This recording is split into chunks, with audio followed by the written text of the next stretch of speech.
Welcome back to the Talk Lab podcast, everyone. Today's episode is one that nearly every English learner desperately needs: how to understand fast English, the real speed native speakers use in their daily conversations. If you've ever felt overwhelmed, confused, or lost when listening to natives talk rapidly, you're definitely not alone. Angelina, this is probably one of the most requested topics we've ever received, right? Absolutely, Jack. Learners around the world constantly tell us the same thing. I understand English when it's slow, but as soon as native speakers start talking naturally, I immediately lose the meaning. And that's completely normal. Native English is full of connected speech, reductions, blending, disappearing sounds, and rhythm patterns that textbooks almost never explain. Today, we're going to break all of that down, naturally, gradually, and in a way that builds confidence. Exactly. The key issue is that learners usually study written English, not spoken English. Written English is tidy, clear, and separated into perfect words. But spoken English, that's a different universe. Native speakers rarely pronounce each word fully. Instead, they merge sounds, shorten words, and emphasize rhythm more than individual syllables. And if learners don't train their ears for this, understanding normal speed English becomes very challenging. To give a simple example, a native speaker won't usually say, "What are you going to do?" At natural speed, it becomes something like, "What are you gonna do?" Or even faster, "What are you gonna do?" If someone is not familiar with that style of speech, they hear a blur, just noise. That's the root of the struggle. Right. And the most important thing to understand is this: your ears must be trained for speed, not grammar. Many learners try to analyze everything while listening, but analysis slows you down.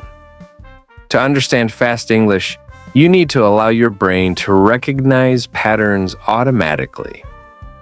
The same way children acquire language. Exactly. And today, we'll not only talk about how fast English actually works, but also provide tons of natural examples, tips, listening techniques, and mental habits that help listeners become comfortable with real English speed. By the end of this episode, you'll be able to decode speech far more easily. Let's start with the first major concept: connected speech, the phenomenon that transforms slow, clear English into rapid, natural English. Connected speech includes several key elements: linking, reduction, elision, assimilation, and contraction. And every native speaker uses these instinctively, even without realizing. Take linking, for example. Native speakers connect consonants to vowels across word boundaries. Instead of, "I want to ask you," they might say, "I want to skew." The final consonant of one word attaches to the vowel of the next, creating a continuous flow. Learners often expect pauses between words, but native English hardly ever has them. Then there's reduction, where words shrink dramatically. Going to becomes gonna. Got to becomes gotta. Want to becomes wanna. Let me becomes lemmy. Give me becomes gimme. And in fast speech, these reduced forms become even quicker and softer. Exactly. And many learners panic when they hear these forms because they think, "This doesn't sound like English at all." But it is English, just the natural version. The good news is that once you learn these patterns, your brain starts recognizing them automatically, and comprehension skyrockets. Another huge factor is stress and rhythm. English is a stress-timed language, meaning the rhythm is based on stressed syllables, not the number of syllables overall. Native speakers speed through the unstressed parts and highlight only the main words. For example, I was going to tell him I can't come today. A native speaker emphasizes was, tell, can't, today. Everything else gets compressed. Which means learners often miss entire chunks of sentences because their ears search for every word rather than focusing on the keywords. Understanding fast English requires shifting your focus to the core information instead of trying to catch every single syllable. Now let's demonstrate this with a natural speed example. I'll say a sentence at native speed, and Angelina will decode it slowly for listeners. Ready? Let's do it. Hey, do you want to grab something to eat? I'm starving, and I've been running around all morning. Slow down, that becomes, hey, do you want to grab something to eat? I am starving, and I've been running around all morning.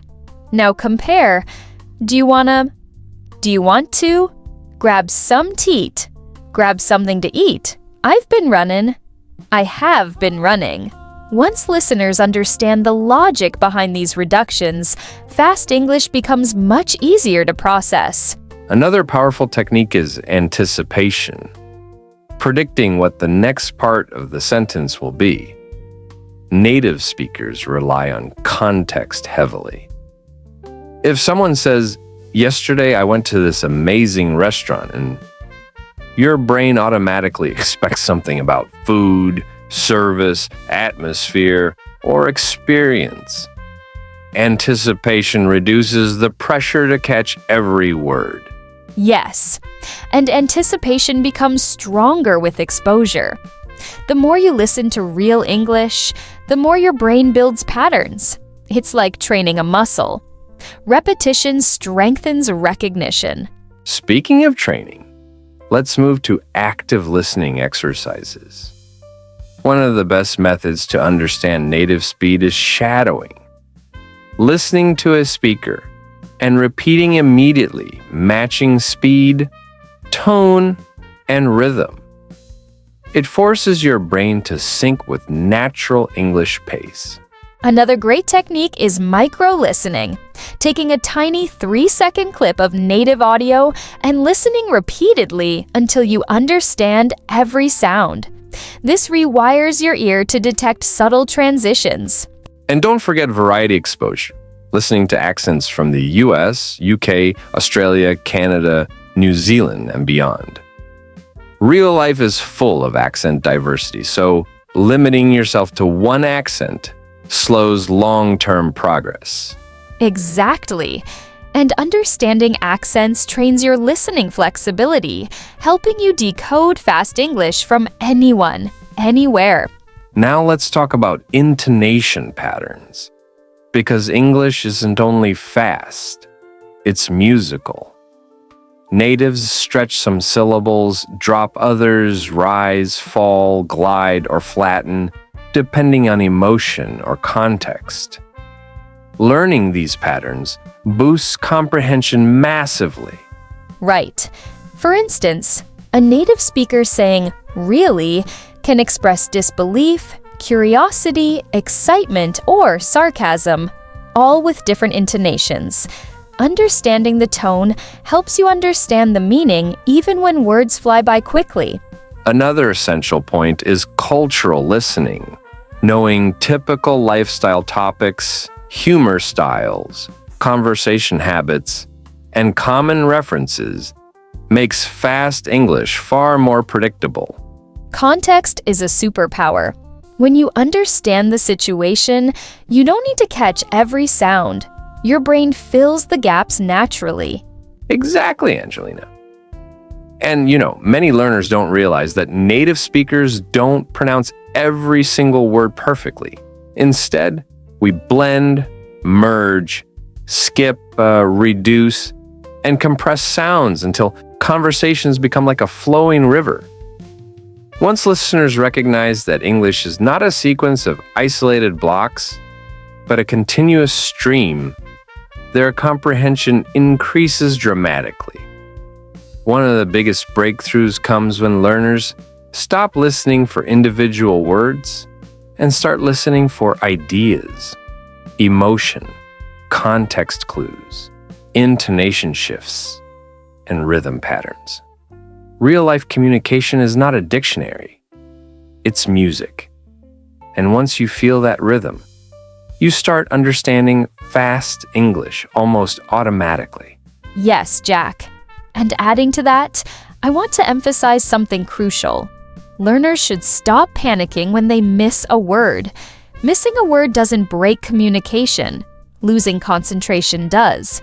Native speakers miss words all the time, but they automatically fill gaps with logic, tone, and context. That's why training the brain to guess meaning is a superpower. When learners stop freezing every time they hear a fast sentence, their listening becomes smoother, more confident, and more intuitive. This is why shadowing, active mimicry, and rhythm repetition are extremely effective tools. They reshape the brain's predictive system. I agree completely. And I want to add another powerful approach: training with layered difficulty. A lot of students jump straight into hard material and get overwhelmed, or they stay with easy material and never progress. But the most effective learners use a staircase method.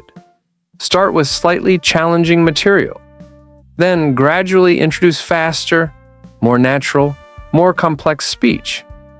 In real conversation, people interrupt each other, mumble, drop endings, change direction mid-sentence, or use half-formed expressions.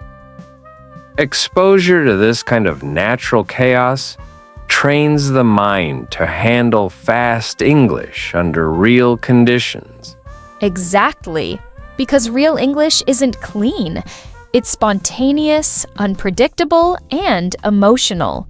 And when learners expose themselves to real-life English, podcasts, interviews, vlogs, documentaries, debates, they start to absorb the natural pace, the natural prosody, and the natural shortcuts. With enough exposure, the brain adapts.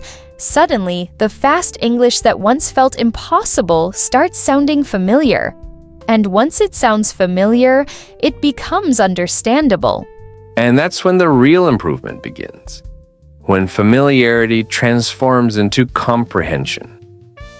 That's why I always tell learners, don't memorize English, experience it. Listen to native speakers telling stories, describing emotions, giving opinions, disagreeing politely, joking, complaining, thinking aloud. Each type of conversation trains a different listening skill.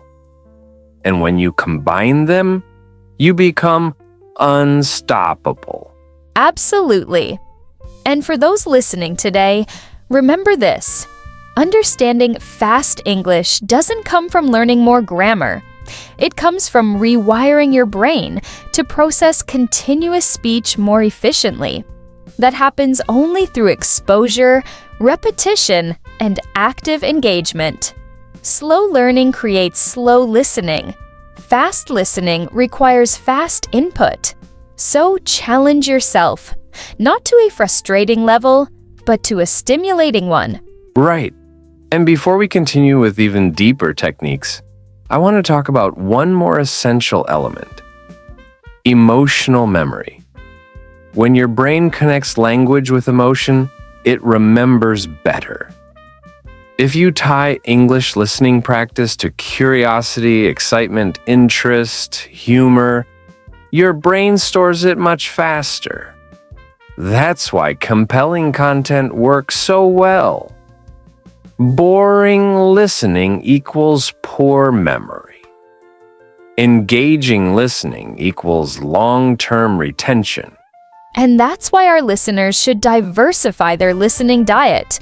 Not only educational content, but also storytelling, drama, real conversations, travel vlogs, personal reflections, cultural commentary, and even behind-the-scenes videos. These give exposure to fast, authentic English spoken with minimal filtering.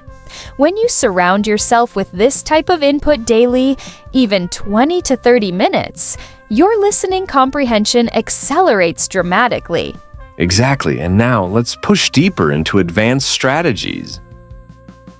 And when learners begin applying these strategies consistently, something remarkable happens.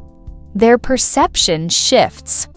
Fast English no longer feels like an overwhelming wall of noise. It becomes a recognizable pattern their mind can navigate. And once this shift occurs, comprehension expands rapidly. But many learners reach this stage only if they practice with intention, not just passive listening. Intentional listening means listening with a goal, a focus, a purpose. Whether it's catching linking words, noticing reductions, or tracking emotional tone. Exactly. And speaking of intention, one thing I always encourage is what I call micro-focus moments. These are short, targeted listening bursts where learners zoom in on tiny details. How going to becomes gonna. How did you becomes did ya. How stress jumps from one word to another. When you train your ear to recognize these microscopic changes, the entire language becomes clearer. It's like upgrading your ears from low resolution to high definition. I love that analogy. Low resolution versus high resolution listening. Because that's exactly what happens. The ear becomes sharper, more sensitive, more capable of picking up subtle shifts. And once your listening becomes high resolution, fast English no longer intimidates you. Instead, you start predicting patterns. You expect reductions. You anticipate linking. You recognize rhythm. Prediction is the key. Without prediction, listening feels like a chase. With prediction, it becomes a dance. A dance. That's a great way to describe it. And continuing that metaphor, learners need to feel the music of English. The cadence, the tempo, the speed-ups and slow-downs, the pauses that carry meaning, the emotional rise and fall. Native speakers rely heavily on these musical elements when speaking quickly. If you learn to pick up emotional cues, you'll understand even when the words aren't fully clear. Humans don't communicate with words alone. They communicate with tone, energy, and emotion. So true. And you know, Jack, many learners underestimate how much meaning lives outside the words themselves. They worry too much about literal vocabulary and not enough about context dynamics. When someone speaks fast, you don't need every word. You need the idea, the intention behind the sentence. That's why listening for the big picture instead of tiny pieces makes comprehension so much easier. It's like looking at a painting. Focus on the whole image, not every single brushstroke. And this skill becomes especially powerful in real-life conversations. Restaurants, airports, online meetings, casual chats, interviews. In these situations, native speakers rarely slow down. Instead, they rely on shortcuts like, sorta, kinda, lemme, gimme, I don't know, wanna, gotta, shoulda, woulda. If you can recognize these subconsciously, you'll understand full sentences even when spoken at native speed. Absolutely. And one of my favorite exercises for mastering these shortcuts is echo shadowing. Learners don't repeat sentence by sentence. They echo speakers in real time, even if they only catch half the sentence. It forces the brain to keep up with natural speed. It also trains the mouth to move in the same rhythm, which directly improves listening comprehension.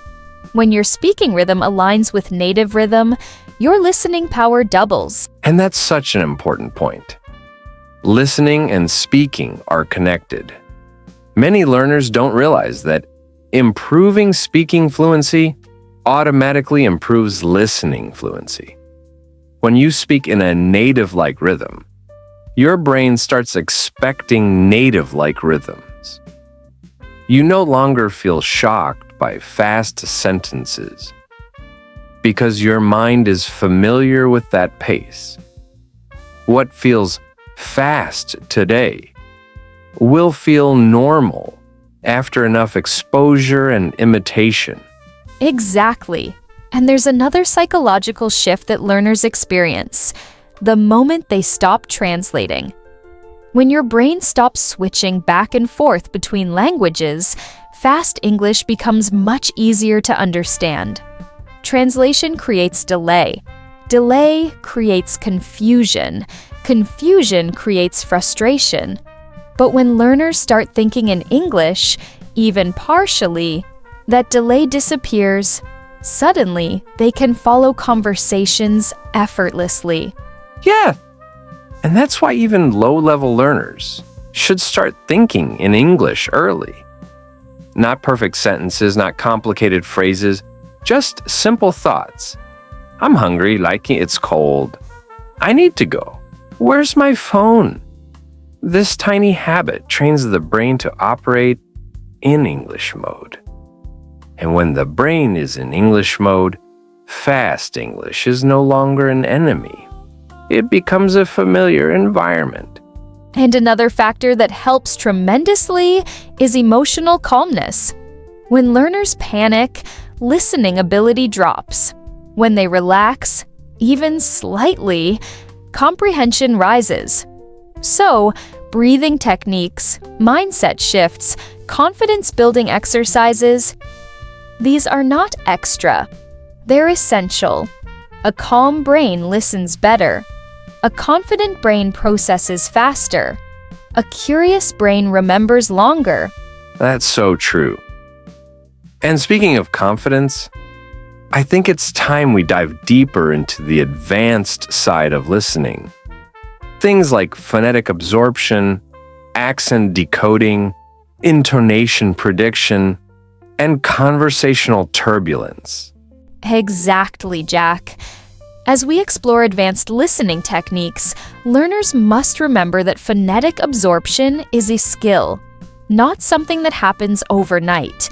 This means recognizing subtle sound changes, dropped syllables, and the way native speakers glide words together. For instance, in rapid speech, "What did you eat?" can sound like "What do you eat?" or even "What do you eat?" The brain needs repeated exposure to automatically decode these shifts. Right, and accent decoding is another crucial layer. Native speakers from different regions pronounce the same word differently. Water in American English may sound like water, while in British English it might be water. Exposure to multiple accents trains the ear to handle variations naturally, preventing comprehension breakdown when listening to unfamiliar speakers. And once learners master accent recognition, they can focus more on intonation prediction. This means anticipating the rise and fall of the speaker's voice. Intonation conveys meaning, emphasis, mood, and intent. For example, "Really?" could express surprise, doubt, excitement, or sarcasm, all through tone alone. Understanding these subtle signals allows learners to grasp meaning, even if some words are missed. Another challenge is conversational turbulence. Interruptions, overlapping speech, hesitations, or ums and uhs. Native conversations are rarely linear or perfectly articulated. Learners should not try to catch every word, but rather extract the main ideas. Predictive listening and context-driven reasoning are essential here. Once your brain starts filling gaps, even chaotic dialogue becomes understandable. Yes, And let's not forget contextual listening practice. Learners should listen to stories, interviews, debates, podcasts, and casual conversations. Engaging with various content types strengthens comprehension skills because each context introduces unique vocabulary, idioms, and speech patterns. Exposure to diverse topics reduces surprises and builds confidence in interpreting fast English. That brings us to shadowing and mimicry, which I consider non-negotiable for mastering real speed English. Learners repeat what they hear immediately, matching speed, rhythm, stress, and intonation. Initially, it may feel impossible, but with consistent practice, the brain and mouth synchronize with natural speech. Over time, comprehension improves significantly. Another tip is micro-listening exercises, where learners take small 2 to 5 second audio clips and listen repeatedly. Focusing on tiny segments allows the ear to catch every nuance, linking, reduction, and syllable elision, without overwhelming the mind. Gradually, learners expand to longer passages, building endurance and comprehension stamina. And don't forget story-based listening. Engaging with narratives activates imagination and memory, helping the brain connect words with images and emotions. Listening to fast storytelling forces the ear to decode speech naturally, while maintaining attention, producing both comprehension and retention gains. Absolutely, Jack. Another important strategy is anticipation through prediction. By guessing what might come next in a conversation, learners reduce cognitive load. If a speaker says, "I went to the store," and your mind naturally expects shopping-related vocabulary. Predictive listening is a mental shortcut that dramatically improves understanding at high speeds. And emotional engagement amplifies this effect. Learners comprehend faster when they are genuinely interested or emotionally involved in the material. That's why choosing topics that spark curiosity, humor, or personal relevance increases listening efficiency. Passive, boring content leads to slower processing and fatigue. Exactly. And integrating active discussion after listening helps reinforce understanding. Summarizing, paraphrasing, or answering questions about what was heard strengthens neural pathways. It transforms passive listening into active internalization, further improving comprehension at fast speeds. One more point. Mindful repetition. Listening to the same audio multiple times uncovers previously missed details. Each repetition enhances pattern recognition, pronunciation familiarity, and overall confidence. Learners begin to anticipate reductions, contractions, and rhythm shifts instinctively. And consistency is key. Short daily listening sessions, even 20 to 30 minutes, outperform sporadic long sessions. Daily exposure maintains brain-ear muscles in shape, reinforcing speed comprehension without overwhelming the listener. So, to summarize our extended session today, understanding fast English requires a combination of exposure, anticipation, context awareness, shadowing, micro-listening, emotional engagement, prediction, and consistent practice. Learners must embrace the natural flow, accept reductions and linking, and gradually internalize rhythm and intonation. Yes, Jack. And to our listeners, each small effort you make, even a few minutes of focused listening, is progress. Over time, fast English becomes natural, intuitive, and enjoyable. Remember, it's not about catching every word. It's about catching the meaning, the tone, and the rhythm. Confidence comes from repeated practice and steady improvement. Thank you, Angelina, for sharing such comprehensive strategies.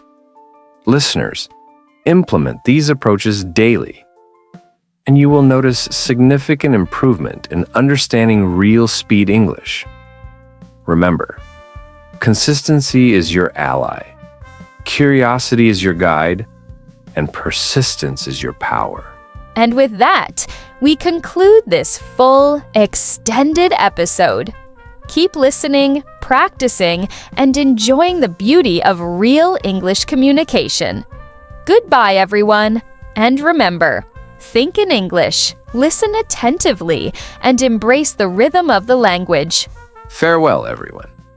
Stay committed, stay motivated, and we'll meet again in the next episode of Talk Lab Podcast.